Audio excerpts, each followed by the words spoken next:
All right, Anthony, so we're a few days away from the big fight, UFC Adelaide. How amped are you for this one? It's fantastic, you know, get to fight in front of my home crowd again, coming off a good win, and you don't want to make it 2 wins in a row. What's going on with the throat there? You have a bit of a cold, mate. What's happening? You know, like... You've been yelling too much. No, you know, my last fight, I found out I had whooping cough, so I don't want to make it too easy on myself, so now I'm a bit of a cold. Okay. Tell us about Jackson's. Have you been training at Greg Jackson's and Michael Johnson's gym this time around?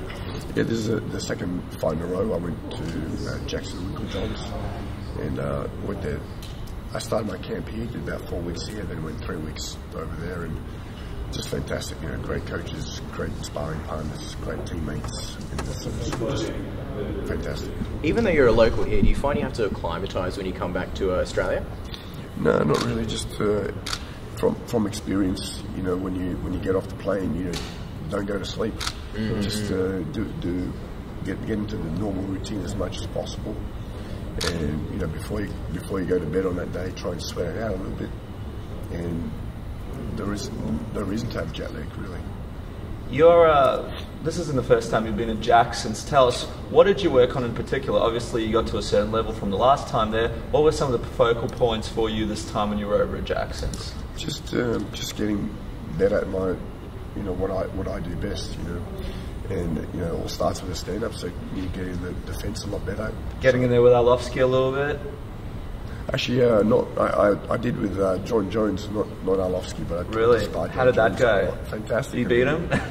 Well, no, but no, it's fantastic. So you'll be throwing a few of those knee kicks and spinning elbows in this one? I'll do my own surprises. Speaking of Jon, obviously a lot of stuff has happened. There was the hit and run situation. What did you make of that situation when you heard about it? And have you heard anything from Albuquerque about it all?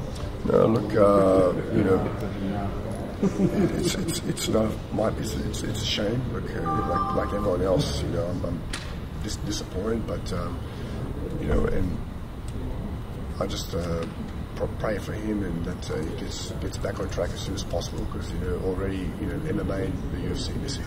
Yeah. We spoke to you after your victory in Sydney last year, and you mentioned how a lot of people say that you're one-dimensional, yet people can't stop your game plan. You go for the trip, and usually you get in a rear naked choke. Do you think there's a good chance you're going to get the same thing against Sean O'Connell? Look, I'll take whatever comes first. If I knock him out with my right hand or left hook, then I'll knock him out. So if I take him down and pass the guard and choke him out, I'll do that too. He's got a lot of power in his punches. He's probably best described as a brawler. Do you think the first round will be the most dangerous one? Look, I think in his last match, he came back in the third round and knocked his opponent out. So you know, I'm going to keep my hands up and be ready for 15 minutes. Thanks for your time. No problem. Thanks, Anthony.